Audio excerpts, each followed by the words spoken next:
Looks fine. Okay. Oh, let's take it this way. The hair. My hair. It's the coffee. Thank you. You may want to, being that we're filming and the camera's this way, you may want to put a sign on the door, do not disturb, or do not enter, do not knock, do not even breathe. Thank you, Daniel.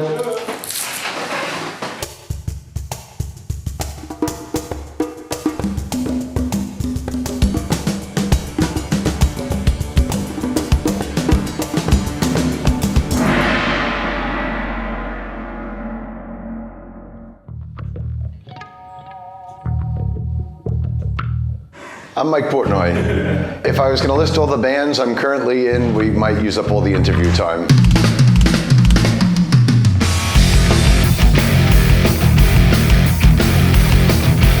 I want the drums to always have personality and character. I place a way higher importance on that than I do on technique. For instance, I would much rather watch a drummer like Keith Moon, who's got so much character and personality, than watch a drummer that's got this unbelievable technique and can play, quadruple paradiddles at 240 BPM. I don't care about that. To me, my passion and love and interest in drumming has to do with the way the drummer plays it and the role in the band. The foundation of every band is its drummer.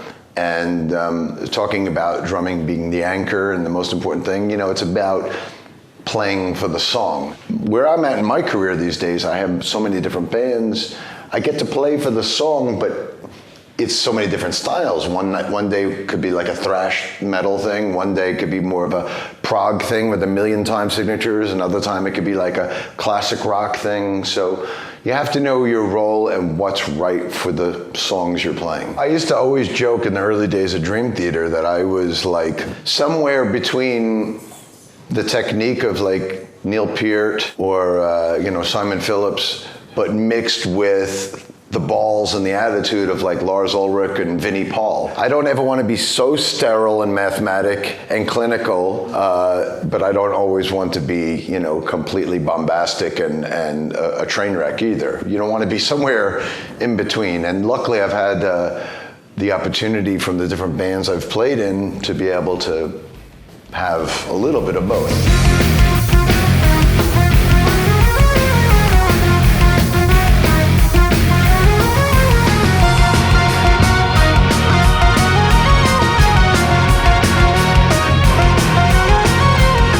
I've always embraced the spotlight. I'm a ham. I like the attention. So I'm a loudmouth. I'm an extroverted personality. So I've always tried to use it to my advantage. Being the spokesman for my old band, and when social media came around, I embraced it. I kept in touch with the fans and always posted things, and so that's a good side. With fame comes that. But with fame also comes the fact that you become like a bit of a punching bag for the critics and for the people on the internet and the social media that want to have their say. And I could say the smallest thing and the smallest opinion that the millions of other people on my website would say the same thing and nobody would bat an eye. But if I say it, suddenly it's like a shitstorm and all hell breaks loose. I can't complain. I realize, I have 1.5 million people on my Facebook page. So yeah, that's great, and it's an honor, and it's really a blessing that I have that. But with that comes a responsibility that I need to watch what I say, and I don't always do that, just because I like to have an open, honest relationship with my fans. But you can only get beat up so many times, and I realize for every one angry, mean post from a fan, there's another 9 supportive, loving ones. But still, it hurts. I'm human. My skin is only so thin or so thick. They'll bash me today, and then tomorrow they're on to Dave Mustaine or Jeff Tate or Lars Ulrich or whatever. But still, it stings, and I those things hurt. That first year after I left Dream Theater, all of the drama on the internet made me crazy. It made me a miserable person, and I finally had to say, okay, I have to stop following all these websites and people that have to do with Dream Theater, because it only just it creates drama and in my life and upsets me. So yeah, I mean that's another good example. I had an incident at a show in Southeast Asia a few years ago, and of course it was captured on YouTube, and it spread like wildfire, and all hell broke loose. Yeah, before the internet, and I'm not complaining about the internet because it's a great tool, but back in the 90s and the 80s, you know, you didn't have to. We didn't have that. We didn't have problems like this. So I wouldn't have to spend half my day buried in my phone's, looking at my phone screen and obsessing over that stuff. So I think I'm coming to a crossroads now where I'm thinking I may have to cut back on social media for my own sanity. And it's a shame. It's a shame because it's always been a very good relationship with the people that are understanding. I'm dying now, screaming from the mountaintop. Roller coaster loving. No. You're absolutely right. I mean, the bands that you play with and the music you play and the people that you surround yourself with absolutely affect your environment and your spirituality and your mood. Probably one of the reasons I am in so many bands with Neal Morse. You know, we have 3 bands together. We've made 15 or 16 studio albums together between his solo band and Flying Colors and Transatlantic. The reason I surround myself with him so much is because he's such a great, spiritual, positive person. He made a change in his life about 10 years ago and became a Christian and left Spock's Beard and left Transatlantic at the time and asked me to, you know, stay on board with him, and I was honored by that, and I love playing with him. Not only do I love the music. I mean, he's one of my favorite songwriters. I hold him up in such high regard as I would with Roger Waters or Pete Townsend or whatever, John Lennon. You know, I think he's that good. So I love the music. But when you're around him on tour, I'm always in a better mood. I'm always a happier person because that spirituality and that positive attitude rubs off on you. I've done other tours with other bands that will remain nameless that people are walking around all day, miserable, cranky, complaining, not happy about being on the road, nothing is ever good enough. And that kind of stuff just brings you down, and you know, you start fighting and bickering, and there's always drama. And I've learned in my career, you know, that now I'm at a place where I don't need to do music for money. I don't need to do music for, I mean, I do need to do it for creative satisfaction because that's why I do it. But I could pick and choose the bands and the projects I work with. And if something is not working, and if there's a lot of negativity, or if it's just not fun, I don't need it in my life. I mean, I hate to say it, but I left a band that had success and had everything going for it that I could have rode off into the sunset for the rest of my life. But I made a change because I needed to be internally happy. And here I am playing much smaller clubs. And you know, for the last 4 or 5 years, I've been playing places like this that are very, very small. But it's more important to be happy, you know, emotionally, but also happy creatively, you know, and be satisfied with the music you're playing. So I'm happy to say I'm at a stage now where I could really pick and choose things I want to do based on, you know, enjoying it and the people I do it with. It's a nice balance between the people you work with and the music you make. I think those two things are the most important things in a band. It's way more important than your personal technique. You know, you need to love the music you're playing, and you need to enjoy the people you're making it with.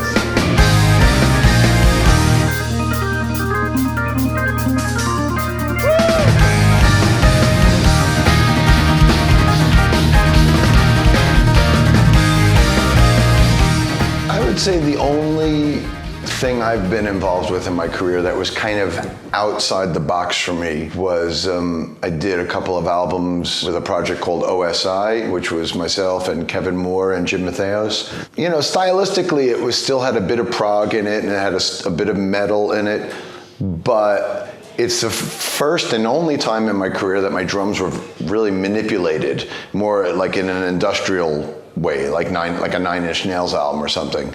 And that was a bit of adjustment for me to, first of all, let go of control. You know, normally I'm very particular and I produce my own drums, so I know exactly what I want it to sound like. But in that case, you know, Kevin was manipulating and doing a lot of Pro Tools work with everything. So I had to adjust to the emotional attachment to things, but also technically, I had to learn how to play a little differently in the studio.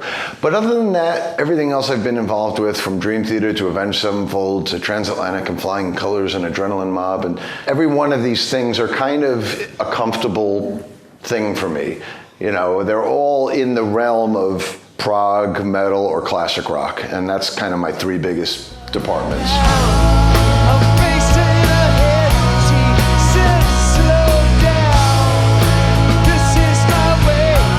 I spend so much time playing odd time signatures, and a lot of people ask me about that. And there's two schools of thought. There's the people that play odd time signatures that know exactly what playing in 15/8 is or playing in 19/16 is. There's the people that technically know that stuff. And then there's people like in Soundgarden that play in 7 or 5 all the time, but I would probably venture to guess they don't even realize it because they're playing by the way it sounds or the way it feels. And there's something to be said for both. Now I'm at the point where I could feel pretty much any time signature. I don't have to count it out. I could recognize it just from the feel and the sound of it. But it's also nice when you can count it and you do understand it, because once you understand it, you could dig a little deeper and you could start breaking up the phrasings into different combinations and things like that, which is something I've always done. But I think at the end of the day, it's probably most important for it to sound and feel right, rather than it being a mathematical equation on a piece of paper. I think when it comes to a groove, first and foremost, to me, it's always about the kick and snare. Everything else is just icing on the cake. And back in my old Dream Theater days, I used to think more about the icing on the cake. And I would spend a tremendous amount of time with the nuances. And as time went on and as I grew older and as my taste changed, I realized those nuances are nice, but at the end of the day, it's about being the anchor and the groove. And what is the kick and snare doing? And a lot of times now, like if I'm writing with the Winery Dogs, like the first album, and as well as the new album that we're currently making, we wrote both albums at Richie Kotzen's house. And he has a drum kit there that's just literally kick, snare, ride, and hi-hat, and that's it. No toms, no splashes or chinas or anything. Kick, snare, ride, hi-hat. And I've written now 2 Winery Dog albums, writing the songs on a kit like that. Because at the end of the day, that's what the groove is. Kick, snare, and then either the hi-hat or the ride. And a good song and a good groove and a good drum beat and a good performance is based around that. Everything else is icing on the cake. And the icing is nice, but you gotta have a good cake first.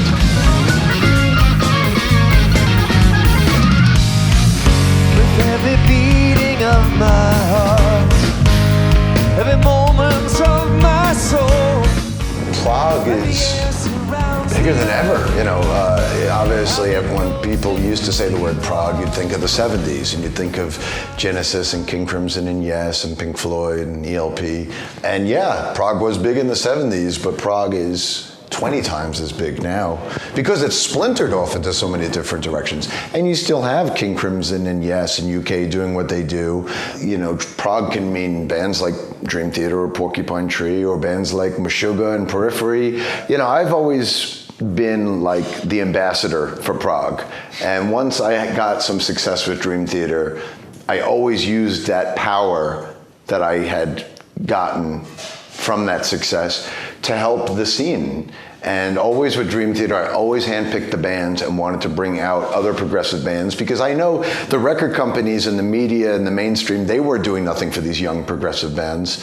So I wanted to use whatever power I had to help out the scene. And I would take out Fate's Warning on tour, and I would take out Spock's Beard or Porcupine Tree or Pain of Salvation and Chant. The list goes on and on and on. I always handpicked those opening bands for Dream Theater and tried to help the scene out. Many, many years later, I founded Progressive Nation and did some tours like that with bands like Opeth and Zappa Plays Zappa and Big Elf and Between the Buried and Me, did those tours. And then last year I did my Progressive Nation cruise, which we had 42 bands on, ranging from you know, the legends like John Anderson and Adrian Belew, all the way to bands like Devin Townsend and the Safety Fire and Animals as Leaders, and still had the Transatlantics and the Flower Kings and the Hakens, you know. So I've always tried my best to use whatever power I have for good rather than evil.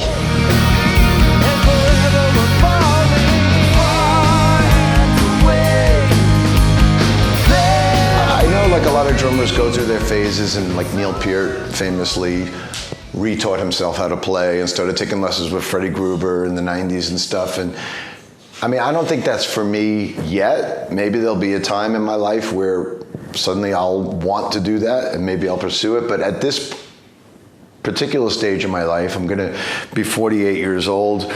I'm very happy with what I do. You know, I know my limitations, regardless of how many drum awards I've won. I don't ever claim to be this great drummer. I just happen to be a passionate music lover, and drums happen to be my instrument. And luckily, what I do speaks to people and they appreciate it, which is great. And I have so much gratitude for that. But I know my limitations. I'll be the very first person to point it out to you. So yeah, I know there's so many things I could learn and get better at, or different styles of music I could try. But at this stage of my life, I'm happy with what I do. And you know, I take my strengths, whether it be in prog or metal or classic rock, and that's what I'm focused on at this stage of my life.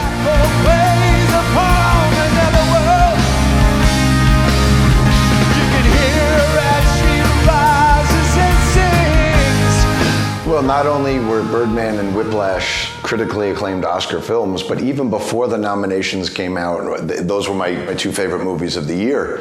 And then I was happy to see that it got so much exposure and acclaim. But yeah, both of those movies are amazing, and drums are predominant in both of them. One of them is about drumming, and then the other is driven by drums on the soundtrack, which, by the way, was criminal that he didn't get nominated for an Academy Award for score. But they eliminated it because it was only drums, which is ludicrous, and that's criminal. But in any case, I guess in answer to your question, if I would ever get involved in film, yeah, I mean, God, I would love to, because it's one of my greatest passions. I hate to say it, but it might even be like as much or maybe more than drumming even. You know, I'm a film fanatic. Oh yeah, I mean, Rob Zombie's a great film director. There's a lot of musicians that have done it and successfully infiltrated film, but I don't think I could ever, you know, to do something as a career or for a living takes a lot of dedication and a lot of tenacity and a lot of patience and perseverance. And I've already done all that for so many years in the music industry and been beaten and batted down that I would fear having to put my life and emotions into another, you know, line of work. So I've come to the conclusion, as much as I love film, I would probably be a better film critic than a film director. I think I would like to just be able to watch movies and then talk about them. I think I'm better at that.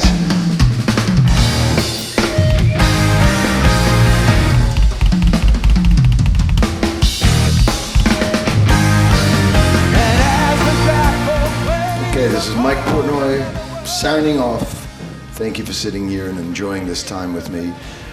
Please do not take any of my quotes out of context and make a giant internet sensational headline out of it.